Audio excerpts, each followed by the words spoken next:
Դադար գրի, ոչ մի հատ չկա։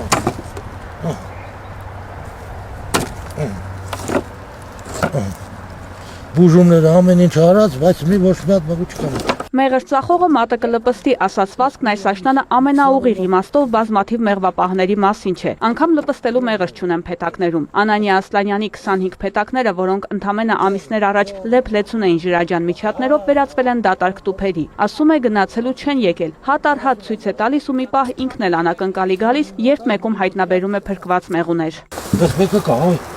դες լավ, մեկը ոչ չմնացի։ Օգոստոսի 15-ից սկսվող մեղրաքամը շատ գյուղերում տեղի չի ունեցել։ Մեղվապահների մի մասը ասում է անհասկանալի պատճառներով մեղուները լքել են փեթակներն ու չեն վերադարձել։ Մյուսների կարծիքով անկել են այլ վայրերում։ Արտաշավանցի Անանիայի կորուստը մեծ է։ Մեղվա ընտանիքներից բացի 250 կիլոգրամ էլ մեղր։ Եթե հիվանդություն ուներ, չգիտեմ ինչ ուներ, սատկած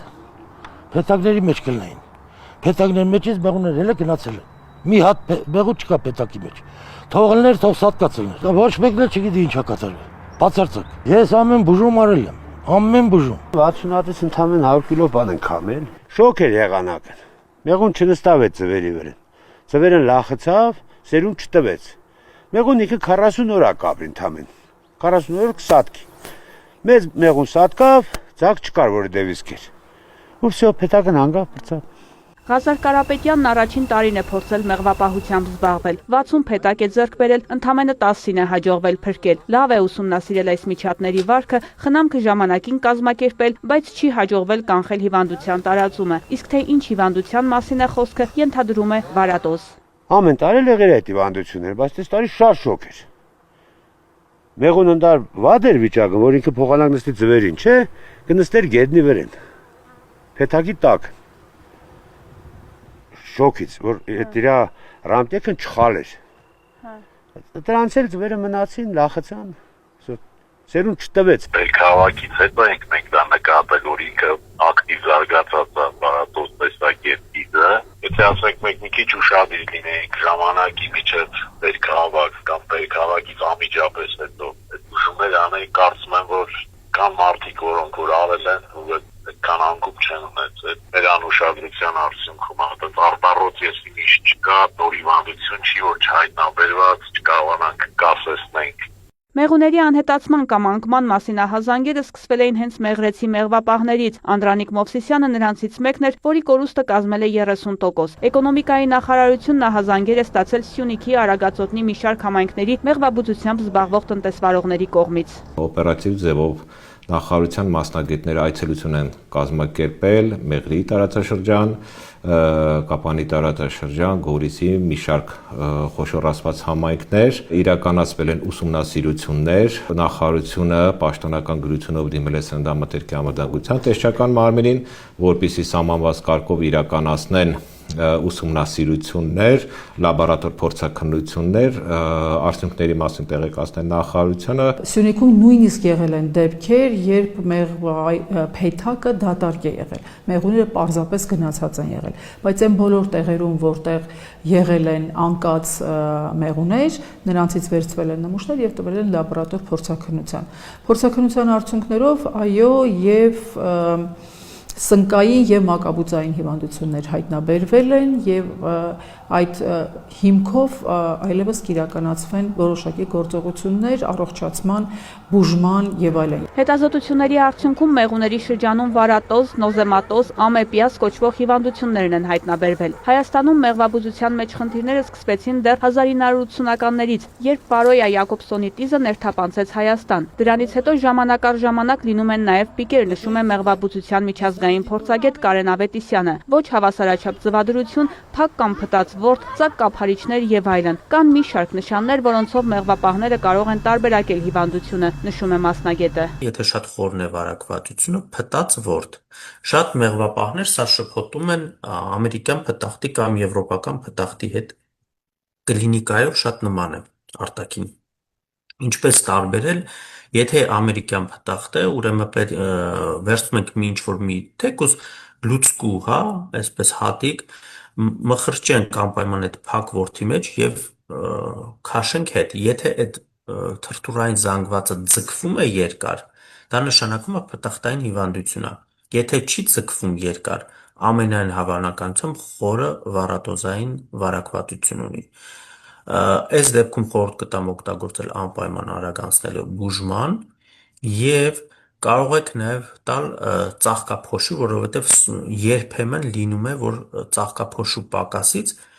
մայրը սկսում է ձվադրել ցանցաձև։ Ըստ մասնագետի մեղուների անկման ներկայիս պիկը պայմանավորված է ներմուծված մեղվամայրերի թվի ավելացմամբ։ Դրանք բարձր արտադրողականության մայրեր են եւ հարմարված չեն տեղական պայմաններին։ Եվ եթե ձվադրությունը բարձր է, հետեւաբար բարձրանում է նաեւ տզերի պոպուլյացիան, իսկ տիզը գոյատևում է ի հաշիվ թրթուրների։ Եթե չունենք թրթուրներ, չունենք տիզ, ունենք թրթուրներ, ունենք տիզ։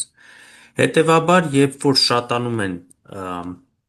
թրթուրների քանակը փեթակում եւ այն դեղամիջոցները, որոնք կան Հայաստանում, նախատեսված չեն այդպիսի բարձր արտադրողականության փեթակներ բուժելու համար։ Այսինքն դեղամիջոցը ինքնից ինքան սկսում է չազդել տզի վրա եւ արդյունքում ունենում ենք անկումներ, չհաշված մեղվապահների չիմացությունը այդ տեսակի մեղվամայրերի փեթակների կառավարման հետ կապված։ Հայաստանում եղանակը բավականին գարնանսկիզբ ցուրտ է լինում։ Այս մայրերը սկսում են արագ ձվադրել եւ մեղվի ծավալը չի հասցնում, որպեսզի այդ թրթուրներին խնամի եւ այլն։ Գալիս է մի պահ, երբ որ մեղուն սկսում է թրթուրներին հանել փեթակից դուրս։ Ըստ Սննդամթերքի անվտանգության տեսչական մարմնի տվյալների, այս տարի մեղուների ներմուծում տեղի ունեցել 2 անգամ, որից միայն մեկն է համարվում մեղվատու։ Ուզբեկստանից ներմուծված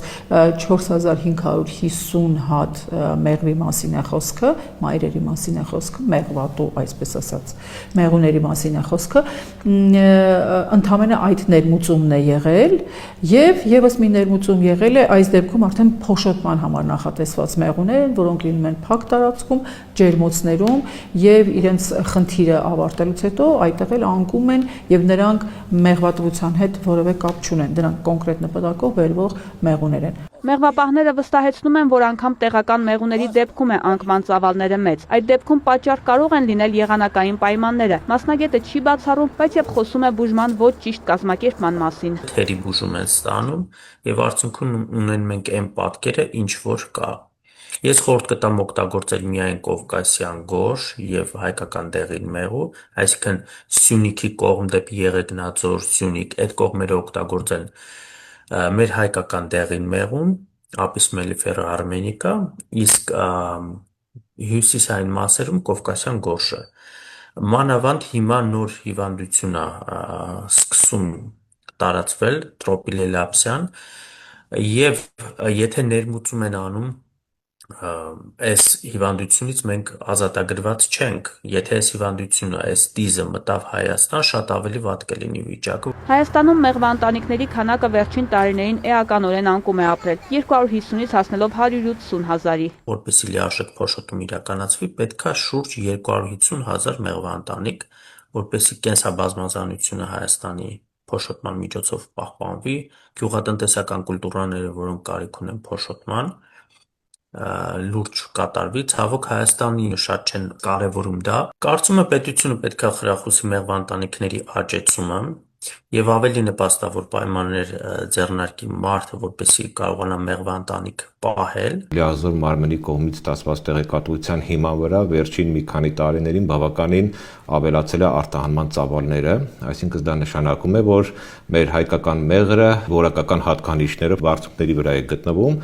եւ այդ նպատակով նախարարությունը ունի պետական աջակցությամբ մի շարք ծրագրեր, այդ թվում է մեղվաբուժության փորձնական ծրագիրը, որի շրջանակներում նախարարության կողմից իրականացվում են աջակցման մեխանիզմներ,